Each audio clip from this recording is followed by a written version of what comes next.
Welcome to a new video of transport across cell membrane. तो आज जो हमारा टॉपिक है that is type of transport. Now this is extremely important, very important. Give it a star mark because ये topic से question बहुत बार आया है और ये एक LAQ के फॉर्म में आता है। जब भी LAQ आया है तो उनको कम्प्लीटली पेजेस भरते जाना है, अच्छे से डायग्राम्स बनाना है। ऐसा नहीं है कि पेजेस भरने के लिए कुछ भी लिखो। Try to make flow charts, try to make diagrams, it will be better. तो ट्रांसपोर्ट प्रोसेसेस, ठीक है। तो ट्रांसपोर्ट के बारे में हमें जो भी डिटेल बेसिक्स थे वो हमने देखा था, ठीक है। उसका एक वीडियो है, अगर आपने नहीं देखा है और आपको देखना है तो वो वीडियो देख सकते हो। अब हम शुरू करते हैं टाइप्स ऑफ ट्रांसपोर्ट प्रोसेस, ठीक है, जो एग्जाम ओरिएंटेड टॉपिक है। तो सबसे पहले ट्रांसपोर्ट के जो मेथड्स है, टाइप्स है, वो क्या क्या है। Passive transport, active transport, vesicular transport and transport through epithelia और ट्रांसपोर्ट अक्रॉस एपिथेलिया। तो मेनली ये 4 टाइप के ट्रांसपोर्ट तुमको देखने को मिलता है। पैसिव ट्रांसपोर्ट सुना होगा या पता होगा थोड़ा बहुत कि पैसिव ट्रांसपोर्ट ऐसा ट्रांसपोर्ट जिसमें एनर्जी खर्च नहीं हो रही है। एक्टिव ट्रांसपोर्ट ऐसा ट्रांसपोर्ट जिसमें एनर्जी खर्च हो रही है। Vesicular transport and transport across epithelia पे आएंगे हम। तो सबसे पहले तो सबके सब टाइप्स हैं।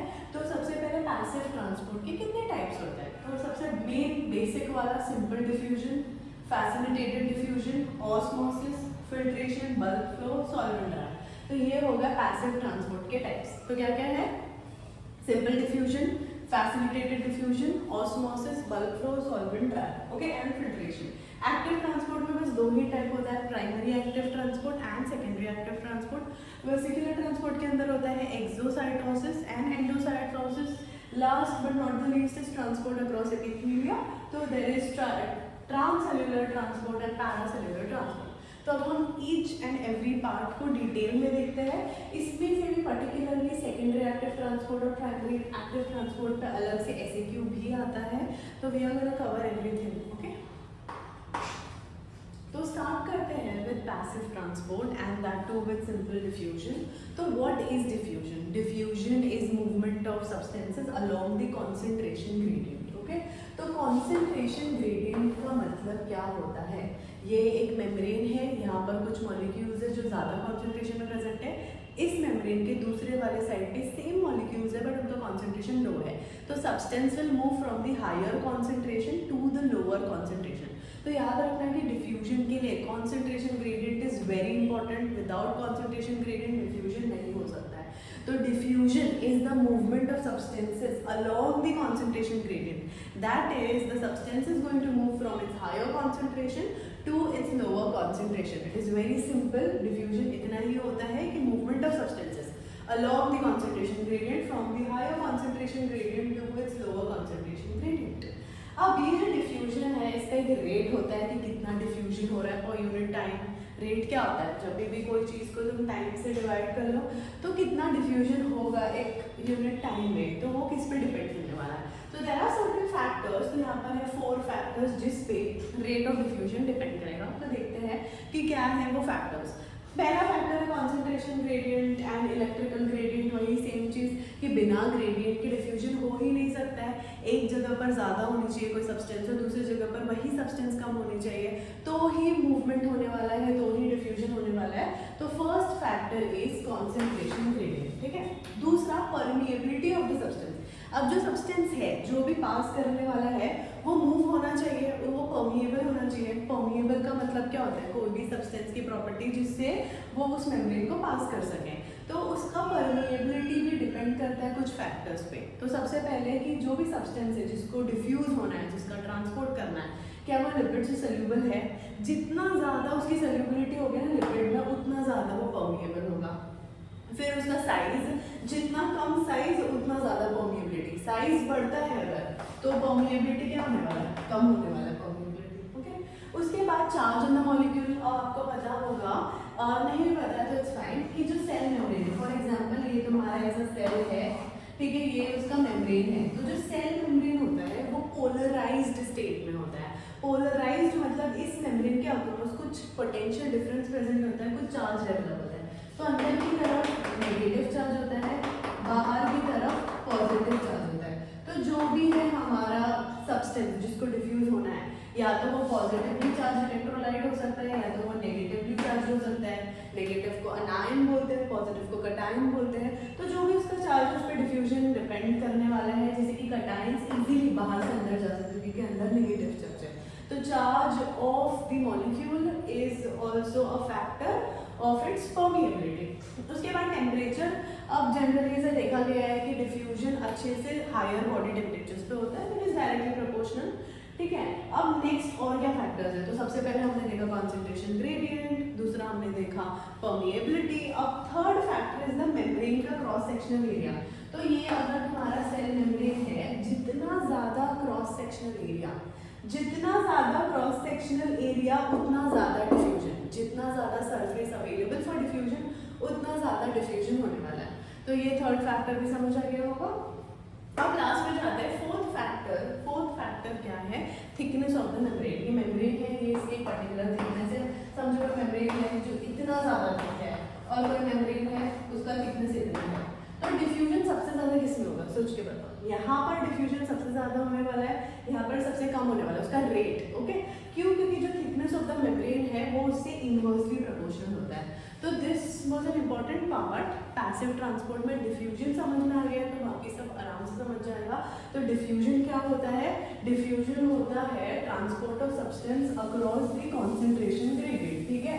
बहुत सिंपल रिप्रेजेंटेशन है। For example this is your membrane, यहाँ पर कुछ सब्सटेंसेज है, ठीक है, और यहाँ पर वो सब्सटेंस है, this is A and this is B. तो अब तुम बताओ मुझे कि डिफ्यूजन कहाँ से कहाँ होने वाला है, डिफ्यूजन ए से बी होगा कि बी टू ए।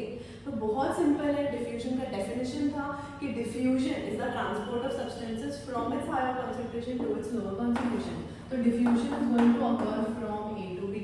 तो this was all about diffusion. आते हैं फैसिलिटेटेड डिफ्यूजन पे। तो हमने डिफ्यूजन देखा, सिंपली जो डिफ्यूजन था ना, फैसिलिटेटेड डिफ्यूजन वैसा ही है। डिफ्यूजन था movement of substances along the concentration gradient. तो फैसिलिटेटेड डिफ्यूजन, नाम में ही डिफ्यूजन है, तो यहाँ पर भी मूवमेंट ऑफ सब्सटेंस होगा अलोंग द कॉन्सेंट्रेशन ग्रेडियंट। फर्क ये है कि यहाँ पर इसको हेल्प करने के लिए there are going to be protein channels, protein carriers. अब तुमको पता है कि जो हमारा प्लाज्मा मेम्ब्रेन है वो एक लिपिड बाइलेयर का प्रेजेंट होता है, जहाँ पर ऐसे हेड्स एंड टेल्स प्रेजेंट होते हैं, ओके, और बीच बीच में ऐसे मेम्ब्रेन के इंटीग्रल प्रोटीन होते हैं। तो यहाँ पर ये प्रोटीन के थ्रू जो सब्सटेंसेस पास करते हैं इसी को बोलते हैं फैसिलिटेटेड डिफ्यूजन। तो दिस प्रोटीन इज हेल्पिंग, कुछ सब्सटेंस डायरेक्टली ऐसे जा रहे थे, ठीक है। तो फॉर एग्जांपल जो लिपिड में सोल्यूबल नहीं थे, जो वाटर सोल्यूबल थे, वो लिपिड मेम्ब्रेन से पास नहीं कर पा रहे थे, तो उनके पास करने के लिए एक स्पेशल चैनल है which is made up of protein and this is called as facilitated diffusion. तो this is a passive process, very important. यहाँ पर कोई एनर्जी का नीड नहीं है, energy is not going to be required. Concentration gradient भी पहले से होना चाहिए, ऐसा नहीं है कि फैसिलिटेटेड डिफ्यूजन में लोअर से हायर जाने वाला है। Concentration gradient has to be there, it is going to move from the higher concentration to the lower concentration. Here it is going to be faster and there is specificity present कि ये जो carrier protein है ये जिस चीज़ को transport कराने वाला है वो उसके लिए स्पेसिफिक है। फाइनली जो भी फैक्टर्स डिफ्यूजन को अफेक्ट कर रहे थे, जो भी हमने 4 फैक्टर्स देखा था, सेम फैक्टर्स फैसिलिटेटेड डिफ्यूजन को अफेक्ट करेगा। तो I hope facilitated diffusion is clear. Simply diffusion में क्या हो रहा था, जो हमारा मेम्ब्रेन है वो लिपिड बाइलेयर का बना था, तो जो चीज़ें लिपिड में सोल्यूबल नहीं है, वाटर से सोल्यूबल है, वो तो लिपिड को क्रॉस नहीं कर सकती। तो उनके मूवमेंट के लिए बस हमको क्या चाहिए था, एक स्पेशल चैनल चाहिए था, जैसे कि प्रोटीन चैनल। तो ये प्रोटीन ने हेल्प किया उस सब्सटेंस को मूव करने के लिए। मूवमेंट अभी भी हायर टू लोअर ही हुआ है, कोई चेंज नहीं है। तो ये इसी को कहा है फैसिलिटेटेड डिफ्यूजन। अब नेक्स्ट आते हैं ऑस्मोसिस पे। तो ऑस्मोसिस क्या होता है, अभी तक हम देख रहे थे कि जो सल्यूट है, ऐसे ही देखा था ना कि यहाँ पर ऐसे सल्यूट्स प्रेजेंट है, तो सल्यूट का मूवमेंट देख रहे थे हम from its higher concentration to lower concentration. अब व्हाट इफ सॉल्वेंट मूव करने लग जाए, तुमको पता होगा सल्यूट और सॉल्वेंट क्या होता है। फॉर एग्जांपल हमने एक ग्लास लिया, उसमें पानी डाला और पानी के अंदर हमने शक्कर मिलाई, ठीक है। तो शक्कर वाज द सल्यूट, पानी वाज द सॉल्वेंट एंड जो मिलाया उसे जो बनता है, ठीक है, उसको बोलते हैं सॉल्यूशन। तो वैसे ही अभी तक हम सल्यूट का मूवमेंट देख रहे थे अक्रॉस द मेम्ब्रेन। अब अगर सॉल्वेंट मूव करने लग जाए तब क्या होगा, तो जब सॉल्वेंट मूव करता है तो उसको ही बोलते हैं ऑस्मोसिस। सॉल्वेंट जिस मेम्ब्रेन से मूव करता है ना, वो कोई भी मेम्ब्रेन नहीं होती, वो एक स्पेशल मेम्ब्रेन होती है जिसको हम बोलते हैं सेमी परमिएबल मेम्ब्रेन। अब ये डेफिनेशन समझ पर कि यहाँ पर मैंने ड्रॉ किया है सल्यूट ए, ठीक है, और ये है बी और यहाँ पर है सल्यूट। तो क्लियरली पता चल रहा है ए में सल्यूट ज़्यादा है, बी में सल्यूट कम है। अब ऐसा याद रखो, जहाँ पर भी ना सल्यूट ज़्यादा होता है वहाँ पर सॉल्वेंट कम होता है एंड वाइस वर्सा। तो ए में सल्यूट क्या है, ज़्यादा है, तो यहाँ पर सॉल्वेंट कम होता है। तो एक्चुअली सॉल्वेंट भी ना अपने higher concentration to lower concentration ही मूव करने वाला है, इसीलिए ऑस्मोसिस भी एक पैसिव प्रोसेस ही होता है, इसको एनर्जी नहीं लगती है, क्योंकि सॉल्वेंट क्या करने वाला है, अपने higher concentration to lower concentration move करने वाला है। तो अगर यहाँ पर सल्यूट का कॉन्सेंट्रेशन हाई है तो सॉल्वेंट का कॉन्सेंट्रेशन ऑब्वियसली यहाँ पर हाई होगा। तो यहाँ पर क्या है, सॉल्वेंट हाई है और इस साइड में क्या है, सॉल्वेंट लो है, ठीक है, यहाँ पर सॉल्वेंट हाई है, लो है। तो ऑस्मोसिस होने वाला है B to A। याद है डिफ्यूजन में सेम ड्राइंग में हमने A to B किया था। अब डेफिनेशन को समझो। Osmosis is the movement of solvent from the solution. Okay, there are going to be two solution. इधर एक solution है, इधर एक solution है, बीच में semi permeable membrane है। तो osmosis is the movement of solvent from the solution with lower concentration of solute। ध्यान से समझो, जो भी मैंने बोला बस उसका उल्टा है डेफिनेशन में। दो सॉल्यूशन है, दोनों के बीच में एक सेमी परमिएबल मेम्ब्रेन है। एक सॉल्यूशन है जिसमें सॉल्यूट कम है, एक सॉल्यूशन है जिसमें सॉल्यूट ज्यादा है। ऑस्मोसिस कहाँ से कहाँ हुआ, B to A। तो ये सॉल्यूशन था जिसमें सॉल्यूट कम था, ये सॉल्यूशन था जिसमें सॉल्यूट ज्यादा था। तो मूवमेंट कहाँ से हुआ है, एक ऐसा सॉल्यूशन जिसमें सॉल्यूट कम था टू अनदर सॉल्यूशन जिसमें सॉल्यूट का कॉन्सेंट्रेशन ज्यादा था। The solution with lower concentration of solute to the solution with higher concentration of solute when both the solutions are separated through a semi permeable membrane।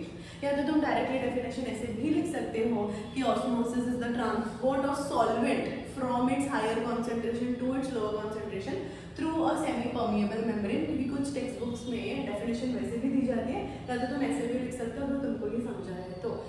Very simple, solvent move कर रहा है अपने higher to lower. तो ये याद रखो, जहाँ solute ज्यादा होता है उस साइड पे सॉल्वेंट कम है। तो यहाँ पर सॉल्वेंट के बारे में, ये पूरी स्टोरी का हीरो सॉल्वेंट है, तुमको सॉल्वेंट को देखना है। That is what is going to be B to A। अगर डिफ्यूजन होता तो तुमको पता है, डिफ्यूजन होता तो क्या होता, A to B। यहाँ पर सॉल्यूट ज्यादा है, यहाँ पर सॉल्यूट कम है, ठीक है। अब ऑस्मोसिस के बारे में कुछ और बातें, तो जैसे कि ऑस्मोटिक प्रेशर। तो ऑस्मोटिक प्रेशर क्या होता है कि जो सॉल्यूट प्रेजेंट होता है ना सॉल्यूशन के अंदर, वो कुछ प्रेशर एक्सर्ट कर रहे होते हैं, ठीक है, that is called as osmotic pressure. और ये जो ऑस्मोटिक प्रेशर होता है ये क्या करता है, फर्दर ऑस्मोसिस को रोकता है। तो osmotic pressure is the pressure created और exerted by the solute in the solution which is actually going to prevent further osmosis. अब ऑस्मोसिस का डायरेक्शन ये सब हमने बात कर ली, तो जो भी ऑस्मोसिस का डायरेक्शन था उसके ऑपोजिट अगर ऑस्मोसिस हो तो उसको बोलते हैं रिवर्स ऑस्मोसिस। तो रिवर्स ऑस्मोसिस कब होता है, जब आप एक्सटर्नली कोई प्रेशर अप्लाई कर रहे हो on the solution with higher concentration. एक हायर कॉन्सेंट्रेशन वाला सॉल्यूशन था, एक लोअर कॉन्सेंट्रेशन वाला सॉल्यूशन था। तो जो हायर था, मूवमेंट का जो है लोअर टू हायर, तो हायर में जब कोई एक प्रेशर एक्सर्ट किया, अगर हमने एक्सटर्नल प्रेशर एक्सर्ट किया higher concentration of the solution पे, तो जो डायरेक्शन होगा वो रिवर्स हो जाएगा, उसी को बोलेंगे रिवर्स ऑस्मोसिस। अब कोलॉइडल प्रेशर, ऑन्कोटिक प्रेशर क्या होता है, ऐसे टर्म्स है जिसके अक्रॉस आप आने वाले हो। तो कोलॉइडल प्रेशर क्या होता है, जब कोई कोलॉइड प्रेशर एक्सर्ट कर रहा है तो that is called as colloidal pressure. तो हमारे ब्लड में भी कोलॉइड्स होते हैं, हमारे प्लाज्मा में प्लाज्मा प्रोटीन होता है which is acting as a colloid. तो जब प्लाज्मा के कोलॉइडल सब्सटेंसेस जो प्रेशर एक्सर्ट कर रहे होते हैं, जो ऑस्मोटिक प्रेशर एक्सर्ट कर रहे होते हैं, that particularly is called as osmotic pressure.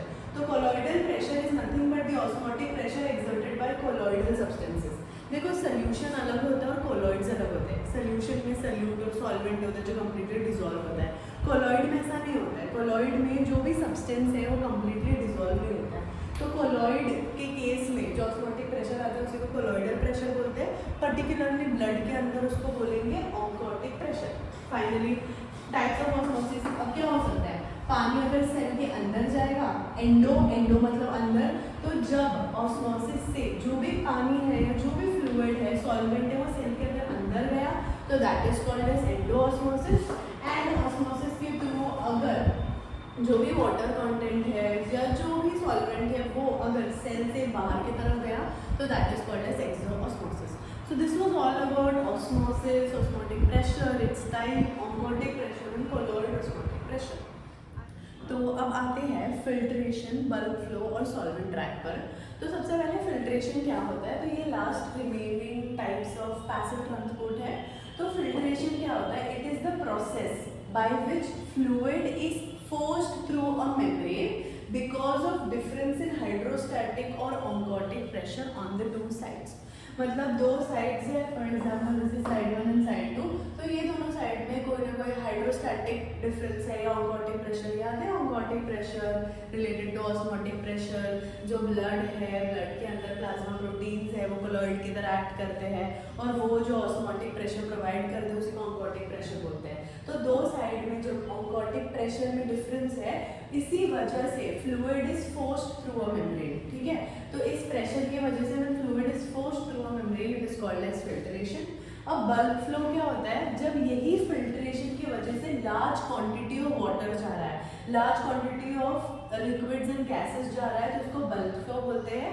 इसको मास फ्लो भी बोलते हैं because large quantity of gas and liquid pass down a pressure और टेम्परेचर ग्रेडियंट. तो बल्क फ्लो में क्या होने वाला है, सेम फिल्ट्रेशन. फिल्ट्रेशन मतलब प्रेशर की वजह से जब कोई एक फ्लूइड है वो फोर्स किया जाता है उसको पास करने के लिए, तो दैट वाज फिल्ट्रेशन. जब फिल्ट्रेशन में बहुत ज़्यादा क्वांटिटी ऑफ सब्सटेंस जाने लगे that is called as bulk flow.